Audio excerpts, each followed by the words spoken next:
Buenos días o buenas tardes, ¿cómo están? Vamos a iniciar hoy con la grabación de estos tutoriales que tienen como objetivo que ustedes conozcan parte del proceso creativo de la escritura bilingüe otomí-español. Mi nombre es Margarita León, es mi seudónimo de autora. Yo nací en Santiago de Anaya, en el estado de Hidalgo, en un pueblito que se llama Poté, o se conoce oficialmente como Guerrero. Eh, Anteriormente se conocía como Poté, los abuelos, las personas grandes le conocen con este nombre, así como varias localidades de ahí de la región, por ejemplo, el que está cerca de mi pueblo, que se llama Mezquital, que es el Viti. Y así, hay muchos pueblitos que tienen el nombre original en Otomí. Eh, yo nací, crecí allá hasta los 20 años que tuve que migrar a la Ciudad de México por cuestiones de seguridad. Éramos muy pequeñas y vivíamos solas en casa, entonces era necesario reunirnos con nuestros hermanos mayores que vivían en la ciudad y era imposible que ellos fueran a vivir allá con nosotros al pueblo, entonces tuvimos que venirnos con ellas a vivir. Entonces acá comencé mi vida estudiantil a los 20, realmente llegué a trabajar aquí, trabajé como mesera en fábricas, laboratorios. Ha sido un recorrido laboral muy interesante que también me ha dado material de escritura realmente porque la vida de las personas que venimos de comunidad no es sencilla en la ciudad. Y más aún si no conocemos cómo se mueve la ciudad, si no conocemos. Yo desde pequeña hablo bien español y otomí, que es el que se hablaba en mi casa. Em, Después, como ustedes saben, la lengua en espacios públicos entra en desuso, solo es más utilizado en el espacio íntimo o privado, que es la casa o con la familia, con mis padres, con mi madre. Y bueno, desgraciadamente mi madre murió cuando yo era muy niña. Mm, Mi padre también falleció, mi abuela, etcétera. Entonces, el empleo del idioma comienza a relegarse. Y fue ahí donde surgió para mí una necesidad apremiante de poder recuperar ese idioma para poder estar emocionalmente estable, porque yo lo que digo, bueno, de formación yo soy psicóloga, eh, estudié psicología educativa, pero después me especialicé en psicología cognitiva, después en terapia breve, he trabajado toda mi trayectoria con mujeres de comunidades indígenas, dados mis intereses, digamos, que también pienso que se configuraron en mi infancia. eh, Trabajo temas de violencia de género, trabajo el tema de género y todo el tema de las mujeres indígenas que actualmente imparto este tema en la UNAM. Entonces, toda esta trayectoria, digamos, esta experiencia de vida, eh, se fue construyendo. Digamos que fui adquiriendo una conciencia étnica, cultural, que se fue construyendo. Digamos que no es una identidad definida que se me dio cuando nací allá en el pueblo, como quizá muchos de ustedes, sino que se fue configurando. Fue un proceso de identificación, ajá, como parte de un pueblo que finalmente en todo mi proceso también, eh, digamos, en mi adolescencia, mi posadolescencia, cuando estuve en la universidad, me causaba cierto conflicto, más que nada emocional. Entonces, eso me llevó a generar una búsqueda identitaria a través del idioma y lo encontré a través de la literatura, a través de empezar a conocer la escritura de la lengua, porque como Como saben, bueno, en las escuelas de allá de las comunidades, en la mayoría se enseña solo el español. Entonces yo no aprendí a escribir en la escuela, eh, siempre he sido autodidacta. Aprendí las reglas gramaticales del otomí, en este caso del ñañú, que es la variante que yo hablo, eh, y después comencé a trabajar con mis recuerdos, mm, con mis sueños, con lo que yo soñaba en otomí, con lo que yo pensaba en otomí, recordando a mi papá, a mi mamá, a mis hermanos, a mis hermanas. Y eso me ha llevado, creo yo, a mi pretensión o a mi objetivo, que es generar cada vez más, con más cercanía, una poesía o una poética más cercana a la gente de la comunidad. Em, Muchas veces lo he logrado, otras tantas veces tal vez no, pero pienso que es un proceso que todavía está en ciernes. Así que bueno, yo quiero compartirles nada más esto brevemente como parte de la introducción a estos videos tutoriales que voy a estar compartiendo con ustedes.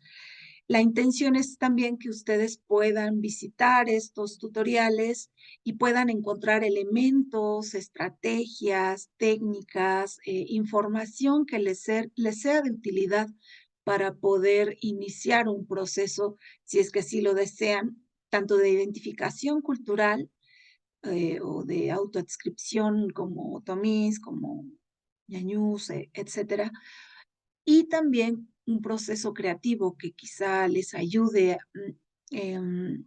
a reconfigurarse, como fue mi caso. Mm, no quiero decir que esa sea como la solución a todos los problemas existenciales o psicológicos o emocionales. No estoy diciendo eso, por supuesto que no lo es. Eh, Simplemente pienso que en mi caso, el fortalecimiento identitario, el reconocer mis orígenes, me ayudó muchísimo a posicionarme en una ciudad tan caótica. Me ayudó mucho a encontrarme en una ciudad donde no me encontraba. Entonces, em, cerramos esta parte. Les comento brevemente mi formación académica, aunque ya les deslicé un poquito. Yo estudié psicología educativa en la Universidad Pedagógica Nacional en el Ajusco, México. Después de un tiempo de labor profesional con distintas fundaciones privadas que me llevaron a conocer el interior de la República, varias partes de la República, trabajando con mujeres y jóvenes de comunidades. Decidí también irme a hacer una maestría al extranjero, becada por la Universidad Autónoma de Madrid. Estuve en Argentina haciendo estudios de psicología cognitiva y procesos de aprendizaje. Eh, Al mismo tiempo, me atreví a tomar una especialidad en la Universidad de Buenos Aires en lectura y escritura, que me llevó a conocer digamos, a más autores latinoamericanos, sudamericanos, argentinos, y también a entender la literatura mexicana y de cierto modo la literatura indígena a la distancia. Em, Bien, después he hecho estudios, cursos, diplomados alusivos a la terapia breve, cursos, talleres de poesía con diferentes poetas mexicanos muy reconocidos como David Huerta. Estuve tomando algunas clases con él en la UNAM, con María Rivera, eh, y bueno, tengo la fortuna de conocer a escritoras y escritores, tanto de la literatura en español como la literatura en lenguas indígenas, que son contemporáneos y que, con quienes he tenido la oportunidad de conversar, por supuesto, compartir mesa, lecturas, etcétera. Bien, Em, Como parte de mi quehacer poético, y digo poético porque no solo me voy a referir a mi poesía, me voy a referir a los elementos que conforman, me voy a atrever a hacer una aproximación a los elementos que ya identifican a la poesía otomí, a la poética otomí, dado que ya hay distintos autores, ya tenemos, yo podría decir que 3 generaciones, y vamos por una cuarta generación de escritores en lengua otomí. Y digo otomí, quiero hacer la aclaración, porque muchas veces se dice que otomí es una palabra de origen náhuatl, que suele ser despectivo para referirnos a nosotros mismos, pero pienso que en primer lugar mi papá decía yo hablo otomí, mi abuela decía igual yo hablo otomí, y creo que también en el pueblo yo he escuchado a mis vecinos, a mis primas, a mis tías que dicen otomí. Por lo tanto, yo también lo nombro así.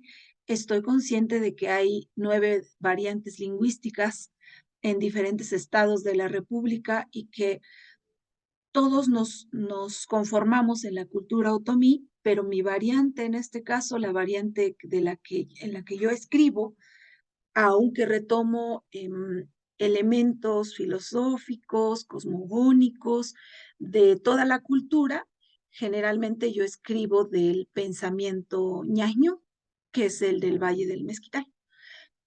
Bien, bueno, en este quehacer, en este trayecto, yo comencé escribiendo cuento.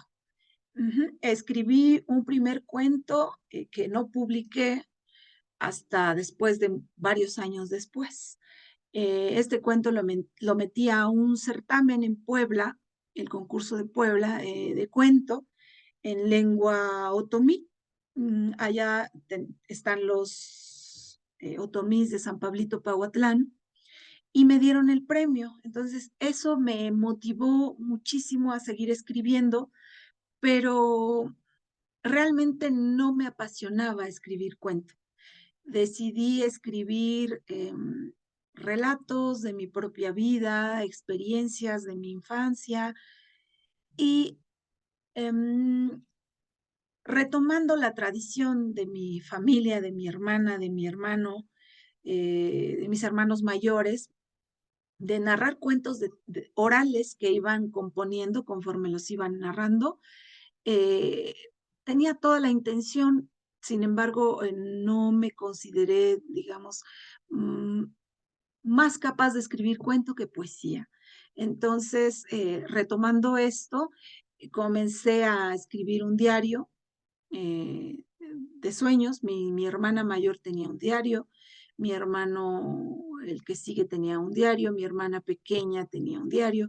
Digamos que hay una tradición de escritura en mi familia, aunque no profesional, no profesionalizada, pero que me llevó al punto de acercarme a las letras. Recuerdo también que cuando era niña, mi primer poema no fue propiamente de mi autoría, le ayudé a mi profesora a escribirlo, era un poema a la madre para presentarlo, leerlo el 10 de mayo. Y era para mí un poema bastante fuerte que cuando intenté declamarlo, lo olvidé por completo. Digamos que esa experiencia era como un sabor amargo, pero también fue como un impulso para comenzar de nuevo, porque considero que en ese momento era muy pequeña, mi madre acababa de morir, yo me sentía mal y ese poema no era muy adecuado para mí en ese momento, pero después entendí que a través de la poesía podía catarsizar sentimientos, emociones, tristezas y ya con más ambición elaborar y reelaborar y reestructurar la historia, la historia mía y la historia de mi pueblo y de una cultura que es como mi eh, parte también de mis objetivos. Entonces, eh, retomé, les digo, esta tradición y de ahí surgió Ese cuento que les comenté lo publiqué en un libro que se tradujo al inglés y al holandés. em, y a mi parecer no es un cuento muy bien logrado. Eh, si tienen oportunidad de buscarlo, me parece que está en un libro que publicó Eval Hecking de la Universidad Autónoma de Querétaro, conjuntamente con Aurelio Núñez. Pero les advierto que no es un cuento bien logrado. Me parece que me faltó mucho en la traducción, que ese es un tema bien importante que también vamos a tocar en estos videos. Pero bueno, para no enredarnos tanto, no enredarme tanto, de ese diario salió este libro que es Yapospi, Cenizas, Aproximaciones al Otomí, de la editorial Literal, que es una editorial independiente de Ciudad de México. Lo publicó bueno, la directora es una poeta también de aquí de Ciudad de México. Fue editado por otro amigo poeta que también es de aquí de la Ciudad de México, que se llama Manuel J. de Jiménez. Son poetas con mucha trayectoria y, bueno, confiaron en este libro que ya tenía rato empolvándose porque no hay algunas dificultades muchas veces para publicar, entonces no había tenido esa oportunidad de publicarlo hasta que ellos me dieron un espacio en su editorial a través de una evaluación, digamos, con su mesa de dictamen, etcétera. eh, y fue así como pudo salir a la luz en 2019 este poemario de Yabospi, que, como les menciono, recupera sueños, pasajes, literalmente pasajes de sueños que escribí de mi diario. El proceso que seguí fue el siguiente. Eh, Inmediatamente después de despertar, yo escribía, relataba los sueños en español. Algunas imágenes que vi en esos sueños estaban narradas o había voces en otomí, como muchas veces me pasa. Muchas veces me pasa que sueño a mi padre, a mi abuela o a mi madre y me hablan en otomí. Entonces trato de recuperar eso que sueño tal cual lo soñé y en este caso muchos de esos sueños estaban en español. Por eso le puse aproximaciones al otomí, porque para mí fue una manera de regresar al idioma desde un idioma que es el que uso con frecuencia, que es el español.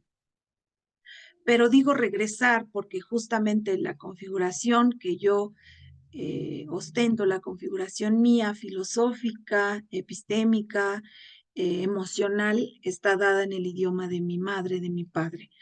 Entonces, bueno, les voy a comenzar a compartir eh, pantalla para que podamos ir leyendo conjuntamente el poemario desde el principio.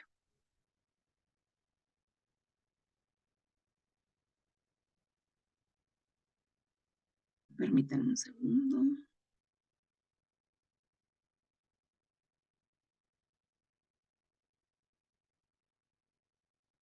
Mm, mm, mm. A ver,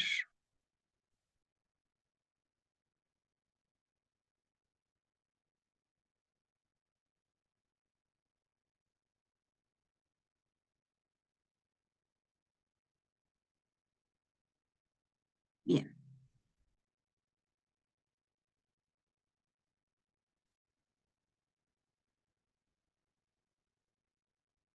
ahí pueden ver la pantalla.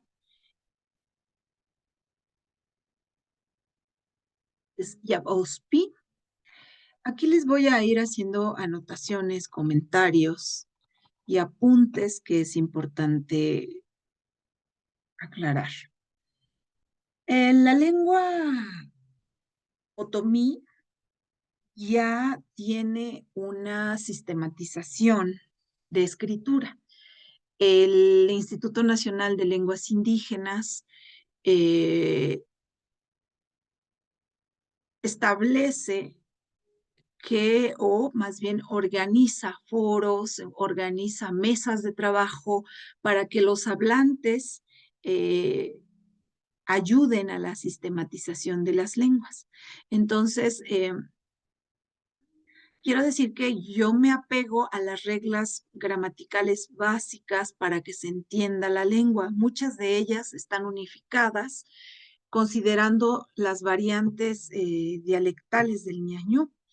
Ajá, entonces, en la mesa de trabajo para la sistematización de la lengua otomí estuvieron personas de San Pablito, personas de Puebla, personas de Querétaro, personas de Veracruz, personas de Estado de México, de las 9 variantes confluyeron en una mesa de trabajo y eso ayudó a considerar las distintas maneras o las distintas grafías o letras que se pueden acercar al sonido de las palabras que se emplean en cada variante.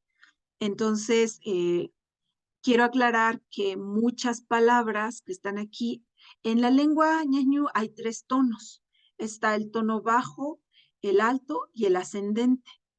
Y en este caso, el tono alto se acentúa, el ascendente se marca con doble vocal y el bajo, ese no tiene ninguna marca. Entonces, quiero decirles que yo no empleo esa regla de los tonos para que no haya confusión. Yo no empleo la regla de los tonos, pero me apego a las demás reglas del uso de grafías y por supuesto del uso del vocabulario que se emplean tanto en el Valle del Mezquital. eh, la sintaxis que empleamos en la lengua otomí es la misma, pero yo empleo las palabras o digamos, como el, las palabras propias que se usan en el valle, pero no todo el tiempo se usan en Cerritos, no sé, en Cerritos Santiago de Anaya o Cerritos Ixmiquilpan. Hay una variación del uso de estas palabras y por lo tanto, bueno, eso nada más es una pequeña aclaración. Aquí tenemos el libro del 2019. Aquí tenemos el glosario. Son un total de 98 páginas. La intención, bueno, está titulado solamente en ñañú, en otomí. La intención es que por lo menos las personas que leen, que intentan leer el otomí, busquen el significado del título de cada poema. Entonces no vamos a encontrar en el español el título de cada poema. Ujú. Por ejemplo, tenemos Enfeni, eh, que es de perder, Infeni, de perder el pensamiento. Yo lo traduje como loco. Ujú. Tutubishi es un ave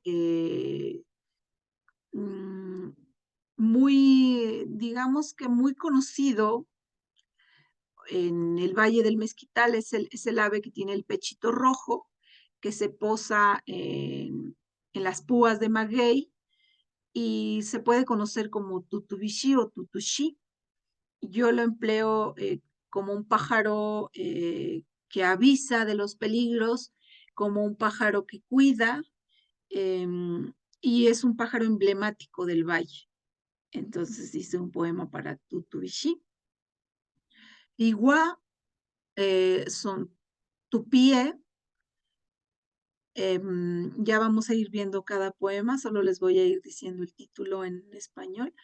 Jamangú, en mi casa. Tagi Yaramapá, yo lo traduje como el tiempo mm, el tiempo atrapado o el tiempo que se derrama. Ujú. Tagi es de caer, y ya es la partícula de plural, es el ya o el ra. Ya es plural y ra es el singular. Mapa para mí es ma de largo y pa de día. Entonces yo lo puedo traducir como día largo o un tiempo largo o un tiempo indefinido. Maka Surambonti, Maka es como de sagrado, sacro, o Maka también se puede traducir como cura o el padre, y Su es cuida o de cuidar, Rambonti es el monte. Entonces yo lo traduzco como el guardián del monte, pero es un guardián que es, digamos, sagrado porque se le ofrenda. Ujú. Ahorita ya les voy a platicar cuando veamos el poema a qué se refiere. Y Togi se traduce como pasar, pero en este poema yo lo traduje como pasado. Dahi es el viento, Dahi, bueno, ese tal cual se llama viento. Sibi es el fuego, Sei, pulque, Umui, Umui, U es dolor, o si es mamui, eh, y se puede traducir como luto o dolor emocional. Ajá, digamos que una de las traducciones del poema, tengo por ahí un poema que se llama Dolor de estómago. Ah, pues es este. Era umai, el dolor de estómago está traducido literal porque es como un dolor emocional, no tanto como que me duela el estómago literalmente porque comí algo que me hace daño, sino que es un dolor de estómago emocional. Entonces está intencionalmente puesto así como umai, y la traducción de umai en otomí es dolor de estómago. Wamba es mentira, y a ti pesadillas, Juá, Dios, Oje es O de hoy, negro, y G de atuendo o ropa, entonces es luto, así por eso me confundí con Umui. El luto finalmente viene unido como una tristeza, el luto, ¿no? Pero en este caso es luto, pues porque es ropa negra, ¿no? Que es ropa o atuendo negro, Poje. Y San Juan son los guardianes, los San Juanes que conocemos ahí en mi pueblo, y así San Juan, que son las piedras que creo que hay unas conocidas también, no son las mismas, ya Cangando, las piedras verdes y Adapta, las grandes, ¿no? Estas son pequeñas, son blancas, tienen características muy particulares y que en este caso, allá en mi pueblo y en no sé en qué otras zonas, la verdad no he encontrado de registro de que se haga en otras zonas, se ofrenda, se le ponen dulces. Ahorita les voy a platicar cuando ya veamos el poema. Iñé, Iñé es una palabra muy, que tiene muchos significados. Eh, Ñe puede significar espejo, puede significar difícil y puede significar barranco. Ujú. Entonces es una palabra muy metafórica y que yo empleo muchísimo en mi poesía. Rafudi es el principio. Rafudi es de donde comienza algo. Rapomunera U es, Omu es arena y la sal. Arena y la sal. Pomunera U. Pima es como una despedida, es una despedida, pero literalmente dice se fue. Apospi y las cenizas. Gajomapui es gajo de matar. Ujú. Hay una similitud con el jo de gustar, pero es gajo, gajomapui. Matar es como en inglés de kill myself, de matarme a mí mismo. Aquí dice literalmente eso. Es una pequeña nota que les hago. Mucho de la sintaxis del otomí es muy similar al inglés. Ujú. Entonces es gajoma, uy, matar mi vida. Ujú. Rapá, el día. Sibi, el fuego o la lumbre. Otomí, mm, otomí, tal cual. Dadu murió. Shudi, mañana. Deni, flor. To'o, ¿quién? Rado San Juan, la piedra de San Juan. Rangu, Koyabemeshe, eh, la casa, Rangu, la casa, con el bordado de las arañas, es decir, la casa de telarañas. Tucat Hokipa, mm, aquí no existe tal cual la palabra, pero muchas de ellas es lo que les quiero platicar. Yo he establecido como una estrategia para ir creando neologismos, también basada en el diccionario del maestro filipino Bernal, para crear neologismos, palabras nuevas. Entonces, tuca, jora, no, tuca, togipa, tuca viene de tuki, chiquito, togi es de algo que pasa o pasado o que va pasando, y pa es el día o el tiempo. El tiempo también se puede traducir como ranguea, ranguea, lo que ya pasó. Ajá. Entonces aquí sería tuca, pequeño, togi, pasado, y pa, tiempo, o sea, pequeño tiempo pasado. Ujú. Eh, y recuerden que la sintaxis en otomí no es similar al español, por eso muchas palabras, el pensamiento es distinto. Por lo tanto, muchas palabras, por eso van a sonar, perdón, muchos versos van a sonar extraños si les hago la traducción literal, pero ahí es donde está la tarea de la traducción al español. Hay que trasladar ese verso al universo español para que los lectores en español comprendan la intención y logren ver la imagen poética. Porque si no hacemos eso, va a estar mal hecha la traducción. Hay que priorizar el idioma destino para cuando sea leído. Es decir, el lector en español debe encontrar una traducción lo más acercada posible a su universo. Y el lector en ñañú igual. Ajá. Ambos idiomas. En este caso, ahí radica el, el reto y el valor de la escritura bilingüe. Hay que priorizar tanto el idioma de elaboración, el idioma de creación, como el idioma destino. Ujú. Ambos, por eso somos escritores bilingües. Y eso aplica con todos los idiomas. Y las personas que se dedican a traducir, efectivamente, por eso es, la gente se especializa para hacer eso. Ujú. Bueno, ya Ofori Dungu.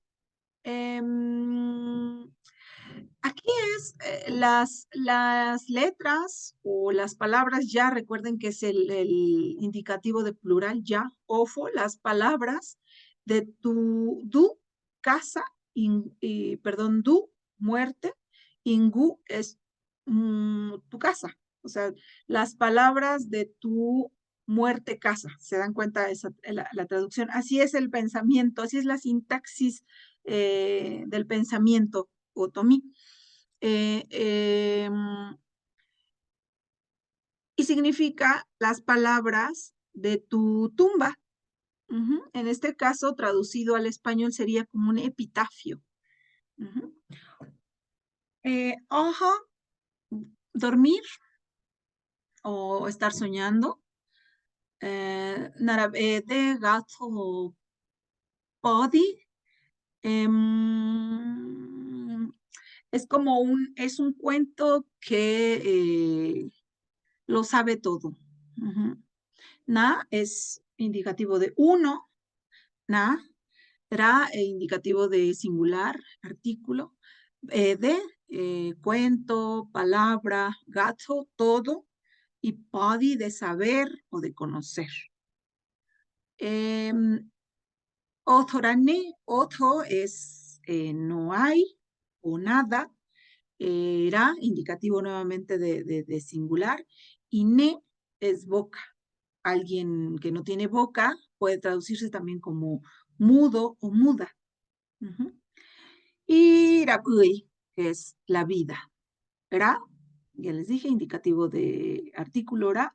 Y uy, cuando encontremos, siempre que encuentren ustedes una U subrayada, no se pronuncia como U, se pronuncia como U. Ujú. Rapui, ¿ok?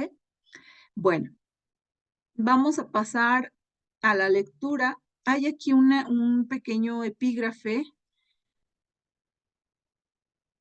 Nuge Nchinandahi de gap ospi sate digiarab ui hanse naramajuani radu.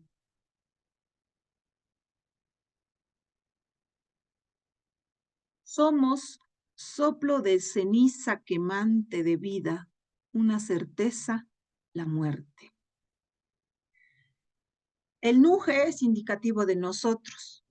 Entonces aquí dice, nosotros, China es como indicar míranos o estamos, como o estamos como, el ndahi, viento. Se los voy a leer literal para que vayamos como un poco reconociendo la estructura sintáctica. Sí, creo que se puede funcionar. Nuge es nosotros, China es como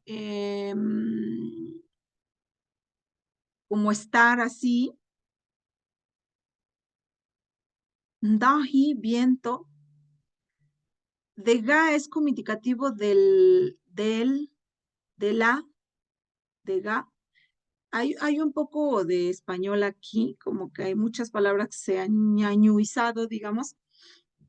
Ospi, ceniza, tate, diguearabui. Acá tenemos que dice quemante de vida. Tate, diguearabui, y como que sí, lo quema, da tzati, ajá, quema a la vida, hanse, solo, na, uno, ra, majuani, solo uno, la verdad, la muerte. Esa sería la traducción literal. Y la traducción poética, digamos ya trabajada, corregida, es esta. Somos soplos de ceniza quemante de vida, una certeza, la muerte. Bien. Igual, acá una aclaración antes de pasar a este poema. Siempre que encontremos una A con diéresis, la vamos a nasalizar. Ajá, como en el francés. Ajá. Le vamos a pronunciar con con la crema, con los puntitos. Nuje, china, ndaje, ndaje, ndaje. Nos apoyamos un poco de la nariz para poderlo pronunciar. Ujú. Tal cual como en el francés, si alguno de ustedes ha escuchado, se tiene que escuchar así nasalizado.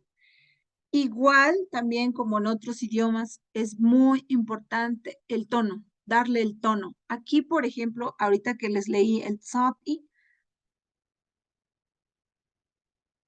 la primera vez que se los leí no se los leí con el tono correcto y por eso no te da el significado. Si alguno de ustedes no lo notó, es porque no conoce la palabra, pero realmente si no se pronuncia una palabra de manera correcta, vamos a decir otra cosa. Puede decir tzatek, puede decir morder, la mordida tigre, pero no decir tzoti, ¿no? Que no decir quemar o quemado. Ajá. Entonces, igual el uy, recuerden, como les dije hace rato, la u subrayada es más guturales. Uy, no es buy, es uy. Ujú. Bien. Y aquí en el Mahuani, bueno, una situación que ocurre mucho y que les quiero pedir disculpas anticipadas, porque sobre todo lo vamos a ver mucho en el siguiente libro. Muchas veces las editoriales no cuidan mucho pues la gramática en otomí, ¿no? Entonces aquí, por ejemplo, se les fue ya, mahuani, se les fue la A con las diéresis.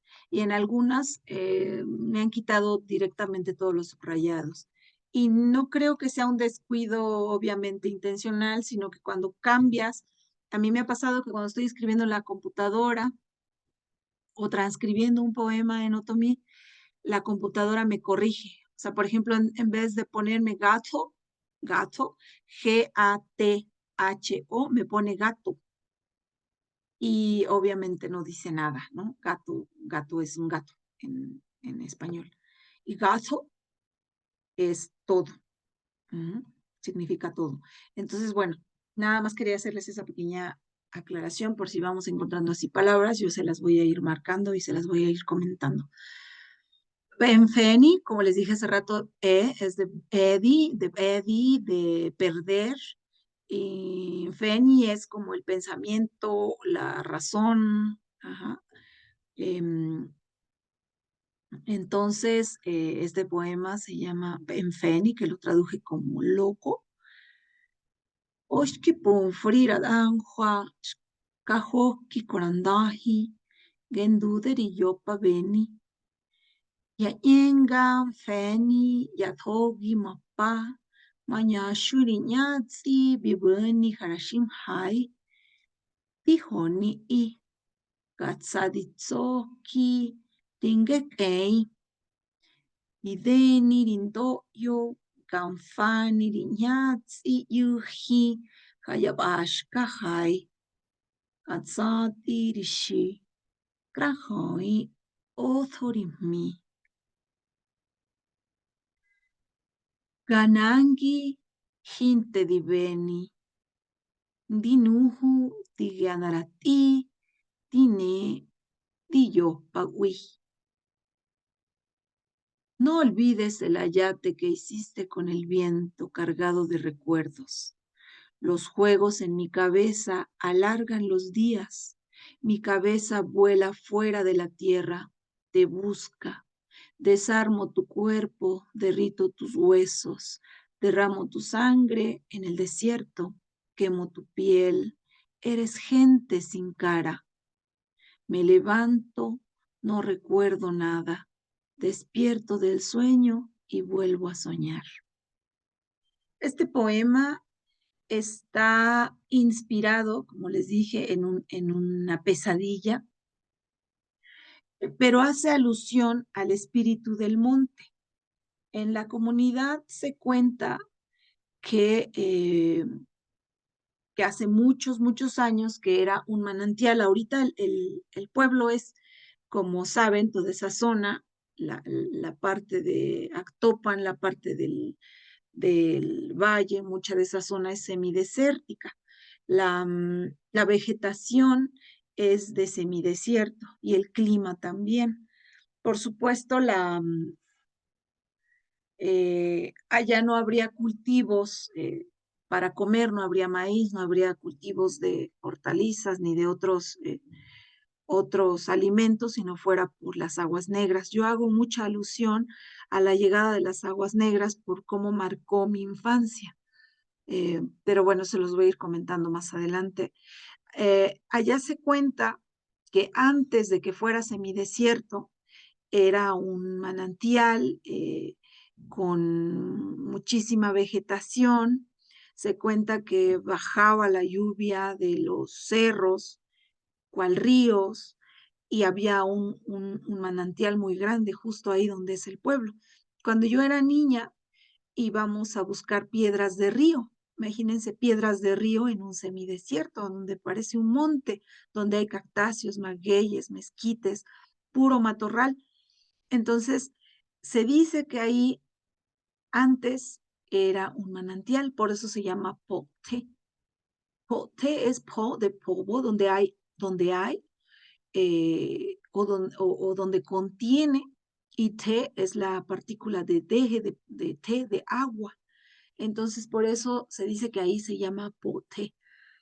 Entonces, la historia del pueblo cuenta que un señor que no conocía al espíritu del monte, no hablaba otomí, un día salió a cazar y el espíritu del monte se le manifestó, le dijo algo y el señor, como no sabía otomí, no le entendió y le disparó y lo mató. Esa es una historia que les comentaba hace un ratito que ustedes pueden ver en el cuento, ese primer cuento que escribí y que está publicado en el libro de Val Hecking, traducido al inglés y al holandés, y por supuesto está en ñañú y en español. Em, esta historia es muy recurrente en mi poesía porque es muy metafórica esta pérdida de la identidad, sobre todo del idioma, y cómo este cuento trata de demostrar que el espíritu del monte murió porque las personas se olvidaron de él, se olvidaron de su idioma, se olvidaron de respetar el monte. Antes, cuando, pues, no sé, yo pienso que unas generaciones, una generación o dos antes de mi papá, o sea, mi abuela y otra generación, eh, ellos eran muy respetuosos con la naturaleza y con los guardianes de la naturaleza, los Anhua, el espíritu del monte, y les ponían ofrendas.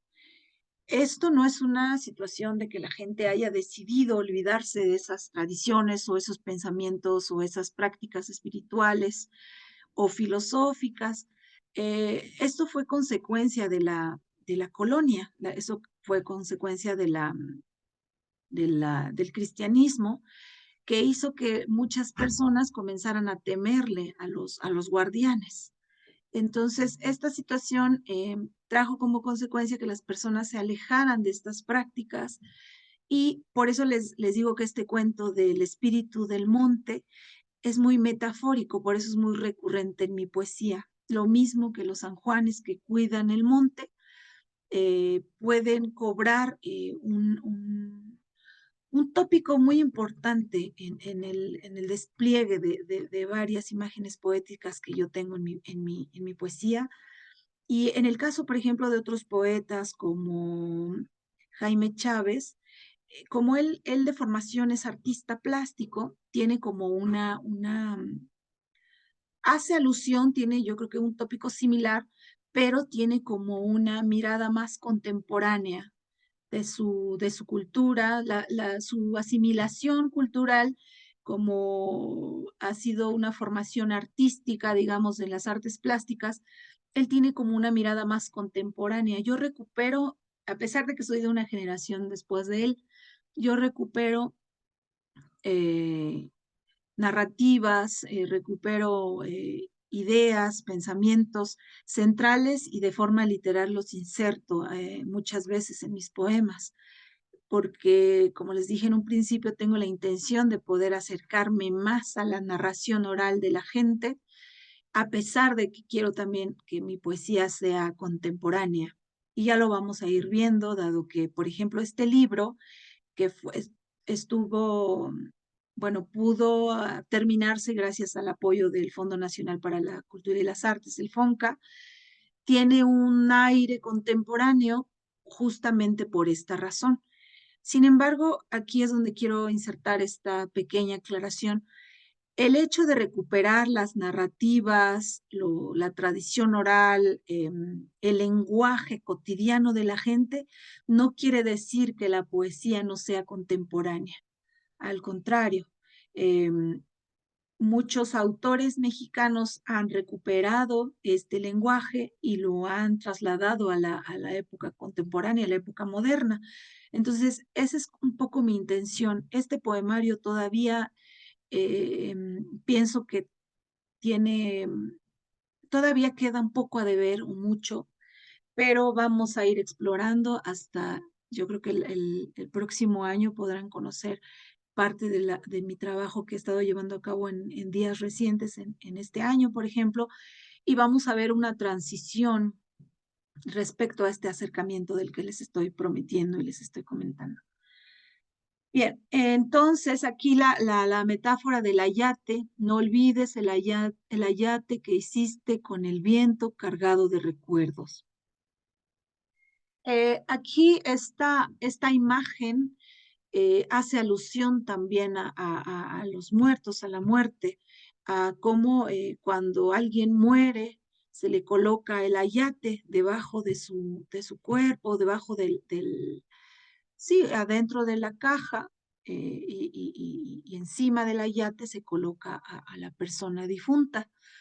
Em, y bueno, también alusivo a la importancia del ayate, del ixtle, porque también cuando alguien muere en el pueblo se le ponen los guaraches de ixtle para que el camino que ande no le lastime los pies.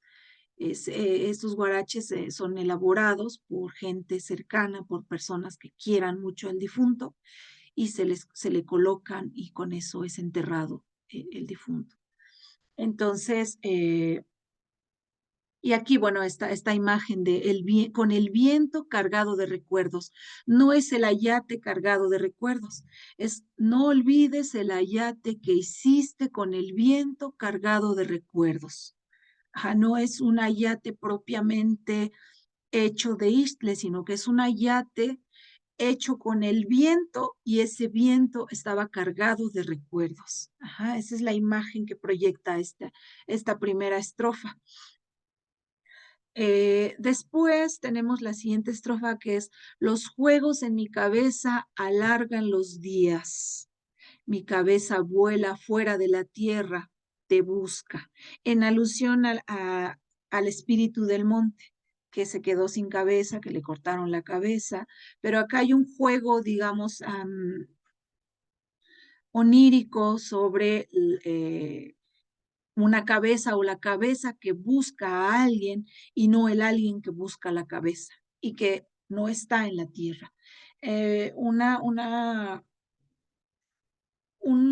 Digamos, una situación recurrente en mi poesía también es la intemporalidad, dado que a decir de un autor que es otomí de Veracruz, él es ñujú, de la variante ñujú, que dice que en los otomís o para las culturas, muchas de las culturas indígenas mexicanas, el tiempo no corre solo hacia adelante como para la cultura occidental o europea, ¿no? O la cultura, digamos, permeada con el pensamiento eurocentrista.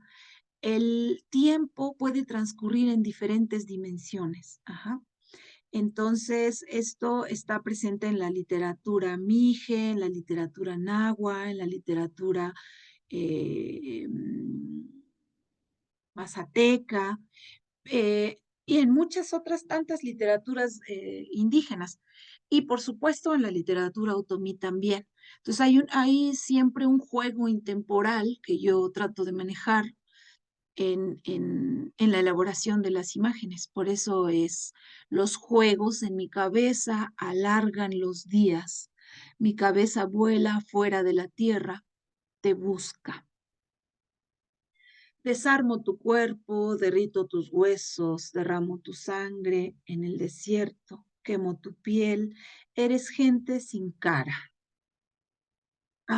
Es como también esta última estrofa, como un intento, una situación como de denuncia, como de inconformidad respecto a lo identitario, pero al mismo tiempo como una situación también onírica, ¿no? Porque es desarmo tu cuerpo, derrito tus huesos, es algo que ocurrió en una pesadilla, como les dije en un principio del poema. Me levanto, no recuerdo nada, despierto del sueño y vuelvo a soñar. Aquí, este es el indicativo de que era una pesadilla y que como muchas pesadillas que son demasiado profundas y fuertes, despiertas dentro de ellas y resulta que en realidad no estás despierta. Entonces eso sucede cuando una pesadilla es muy fuerte y en este caso esta pesadilla fue así. Por eso es despierto del sueño y vuelvo a soñar, como estar soñando dentro del mismo sueño. Bien, este otro poema de Tutubishi,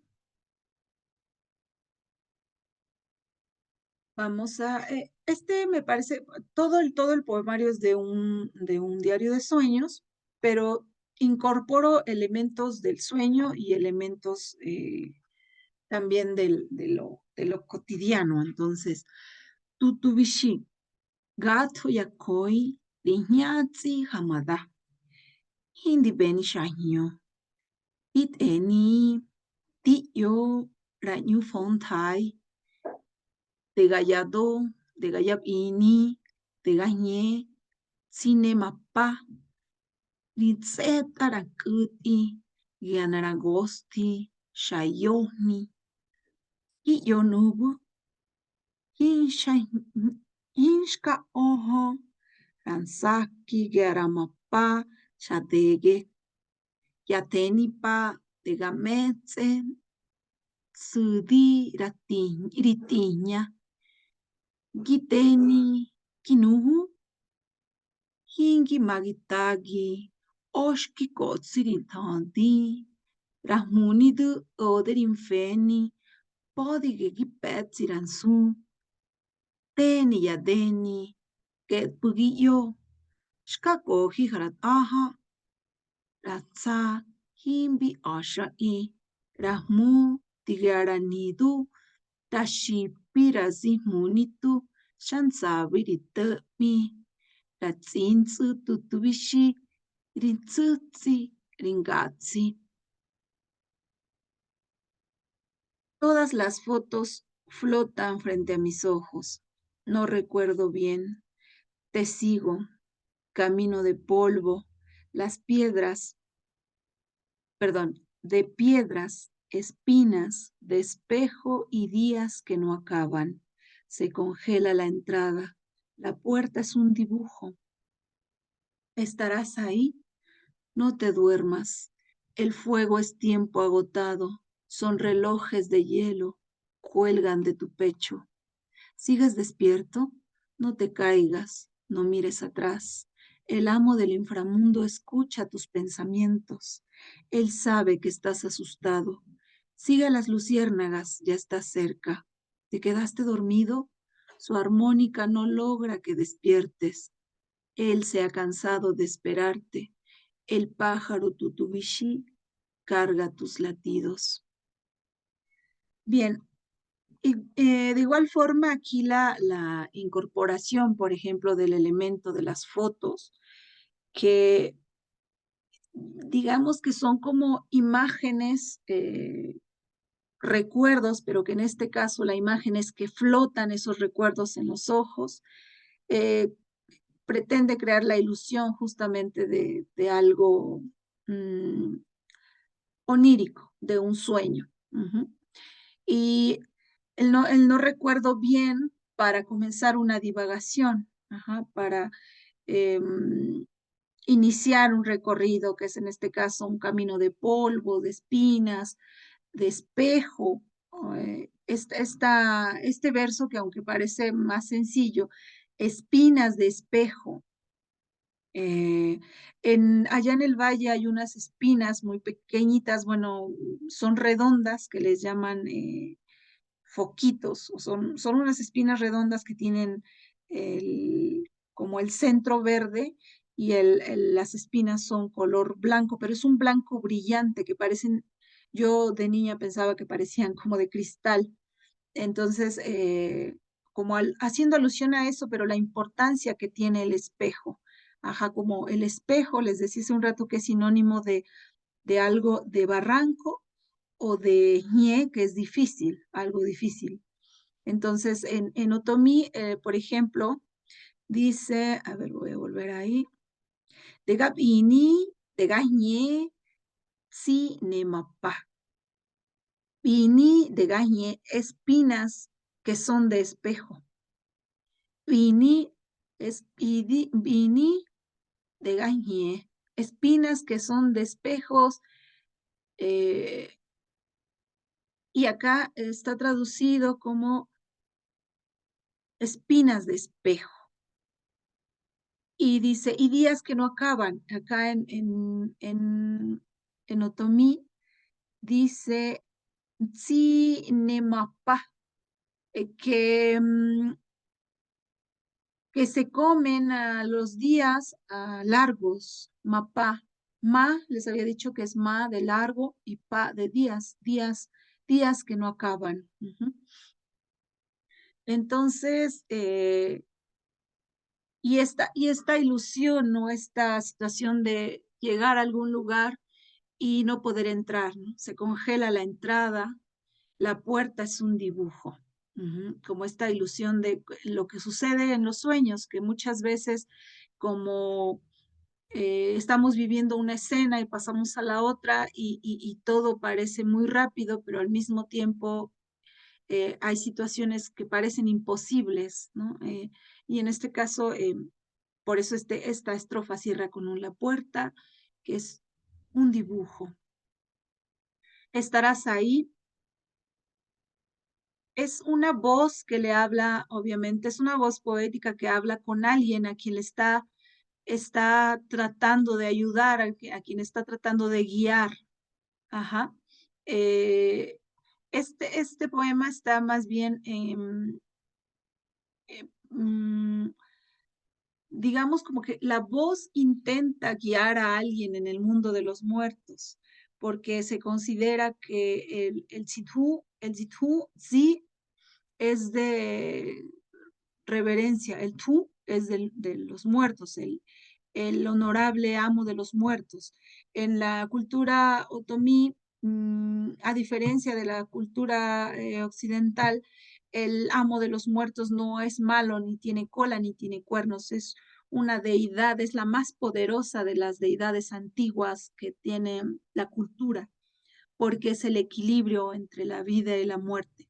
Era la Zithu. Ujú. Entonces, esta voz poética trata de guiar a alguien que ha muerto.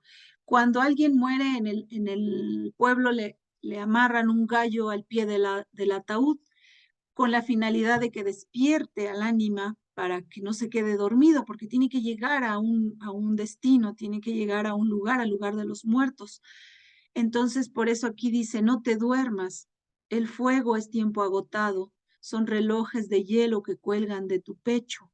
Aquí también está esta imagen como contraria, como un poco como un intento de oxímoron, de el fuego es tiempo agotado, pero de tu pecho cuelgan relojes de hielo, entonces hay una pequeña contradicción intencional, porque trato de decirle, ya no tienes tiempo, bueno, la voz poética dice, ya no tienes tiempo, sigues ahí, despierta, ¿no? Sigues despierto.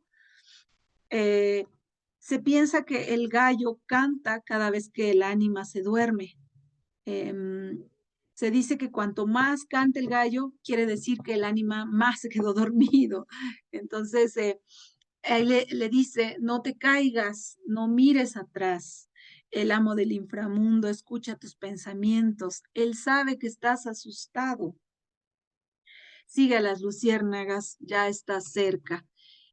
Bueno, esas imágenes son más claras y es como un tono de reproche, ¿no? También, ¿te quedaste dormido?